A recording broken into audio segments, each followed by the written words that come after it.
Hey, it's Captain Matt with Captain's Quarters First Class, a podcast from the Lighting Trade School. The marketing and advertising about the follow up and the win back campaigns was a big hit. So today I'm going to talk a little bit more about, I'm going to call it marketing and advertising, maybe branding, definitely client expectations, client experience. And one thing I want to encourage you, I was talking to a few guys who, are getting a lot of no's for soffit lighting. Right there, they're pitching. They're saying, "Well, no one wants it," and then kind of dive in, like, okay, why? Because if you're not closing anybody, um, but you're still following the same process, and you're not looking at your process, I always like to try to turn inward when a marketing or an advertising campaign isn't working, or if I'm not landing jobs. I'm spending time creating the proposal for them. It's not their fault. I didn't qualify them. So either I'm bad at qualifying. There's a something wrong with my offer. There's something wrong with my messaging. There's something I'm not building enough value for. There's something I'm doing wrong. I can't be mad at the person when it's continually happening. It's clearly something on my end, and I like to look at it um, all the time because I always want to do better because I know that I can do better. Just because I'm doing good now, there's always a next level of doing better, another level of providing value. So in these cases, they showed me what they're doing. They're using Jobber and sending, line item, this for the front, side, whatever the case might be, and really no value. And it reminded me of what I used to do, which was, similar to Jobber. I used Joist, and Jobbers definitely have more tools and everything, but for this purpose, they're the same thing. And I was out at a client's house once and I had to like handwrite it. I didn't have internet service or something like that. Right. And so I'm writing it out. When I wrote it on a piece of paper, like a quick quote type sheet for the soffit lighting, I wrote out, I was like, what am I going to write? I wrote gemstone install and then the price. I'm like, and I'm looking at it and I'm like, this is silly. Where I'm going to hand this to the guy and what am I going to go over? Hey, we're going to do the front of your house. This is the price. It's just like, geez, I don't like this at all. Where is the value build? Yes, we've had conversations. Yes, I showed them the track work and all that. There's been other things that have been value added, but every action I take, I like to add value, right, in the process, whether that's a sales process, an onboarding process, a final walkthrough process. Always want to add value, build a relationship. It's super important. So I was sitting in my car. I had my brother Mike with me, and I said, well, okay, before we just go do this, it literally says gemstone front of install with the price. I don't like it. Let's build this out. What is actually included in this? And so that was cool, right? So, well, geez, there's a color matched aluminum track. There's all the light pucks that you need. There's audio cable that runs the length of the house. There's a power supply. There's a controller. There's data jumps, right? There's all of these different. Oh, there's wire hiding, loom tracks to hide the wire. And so we just started writing all these things out that actually were included, right? I can take for granted. I'm sure you can too. We take for granted. Well, no, what do you mean? Why do I have to spell that out? Of course they know that. They called me for soffit lighting. Of course it includes the soffit lights. Of course it includes the power supply. Of course it includes the lights themselves. Well, maybe it is, and of course, or everyone will know it, but writing it out shows them, right? Most people don't realize it's going to take another roll of audio cable. There's a controller, there's a power supply, all of these things that the client kind of knows that the lights will just work if they pay you, but they don't realize everything that goes into it on all the material costs. And then, okay, what does the install provide, right? This includes installation. This includes a 1 year service warranty. This includes lifetime warranty on the product. This includes a 10-year warranty on the power supply. It's transferable to a new homeowner, right? We are selling the same product, but now that sheet was filled out, and it was like, yo, this is how we can present it. So we actually changed our digital one to lay out all that same thing. Now, that is just one thing that you can take from just saying the words color changing smart soffit lighting to, this is everything. And you build the value in even the line item. But also, right, I switched to using a really nice proposal instead of just I'd build it in Joist, build it in Jobber, and then I would make a proposal. It's make a template of example jobs. What does it look like during the day? All the FAQs we all know we always get for whatever job you're doing, whatever service you're offering. The most common questions. It's the ones that you have to go over with clients every time. So in the proposal, I'm answering all the questions that I know for a fact that they're going to have. I'm able to answer the questions before they actually voice them to me. They already have them. Now I'm answering them without being asked. So this proposal hits all that. Plus, it shows mock-ups of their house, right? And it's awesome. That's a great PDF. Then I go even one step further and I'm sitting down recording myself going over this PDF page by page, building value, stacking value upon stacking value, showing daytime, showing wire hiding, showing the power supply, all of these things that I know actually matter to the client, showing this is a mock-up. This is what it looks like in real life on the same house. This is another mock-up. This is what it came out looking like. So now when you see your mock-up, you can better understand what the mock-up looks like versus what it will look like in real life.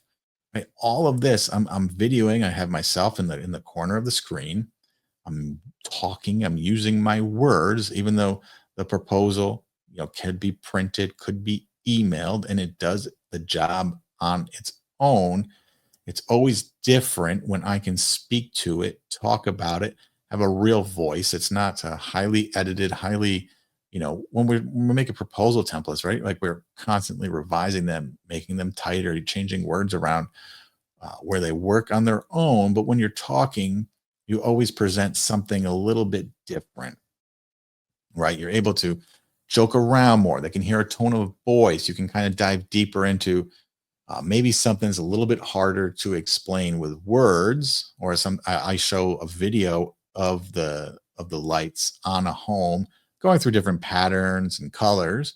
And I show that on video. I can't show that on video when I print something out. So I'm able to use the video of me watching the video showing them what the lights will look like, right? But it's building value. They get to hear me. They get to be reminded that I'm a real person and not just a PDF, right? So I go over with it page by page, and everything that's included. The fact that they get all of the aluminum tracks and the lights and the power kit, right? So now I went from just doing a line item to doing a line item with everything that's actually included, and to then doing a badass looking proposal, to then using that badass proposal, making a video of me making it, and now presenting it like that. So now, is it super hard to meet with people when you're not trying to close them on the spot? I'm not a high pressure sales kind of guy. I don't close a lot of people on the spot, mainly because I don't ask them for money on the spot.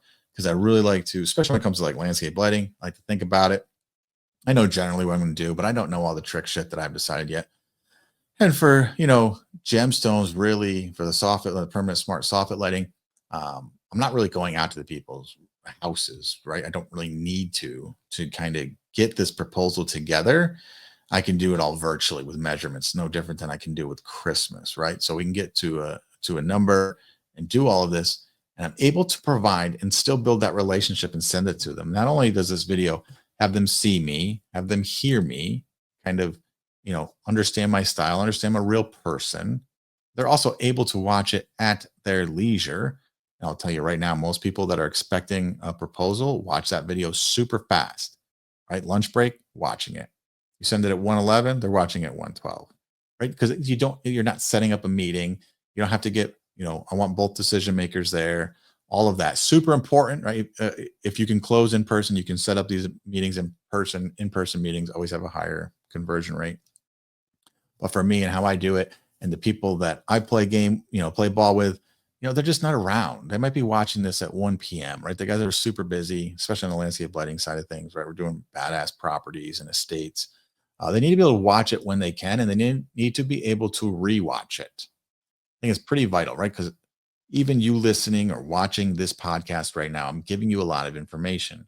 And I can promise and guarantee that if we talk to every single person watching this. There's not one person that can regurgitate and remember everything that I just said. It's impossible, right? Like there's too much new things coming at you, even though you're familiar with the subject. Oh, what do you say? Oh, he actually lists out this. He always lists out that. He makes a video. Wait, what does it do? Is it P? Right? So now think about your client receiving anything, whether you're sitting down with them, whether you're doing it in job or doing it in joist, all this information is coming at them. You're telling them a lot of information. If you're sitting down at their table having this conversation for a half hour, you're bombarding them with new information that they're not used to having. There's no way they're going to remember everything. So I love the video so they can rewatch it. They can watch it, then their spouse can watch it, their partners can watch it, whatever. It doesn't matter to me. They can watch it 5 times, they can watch it once, they can watch it a half a time.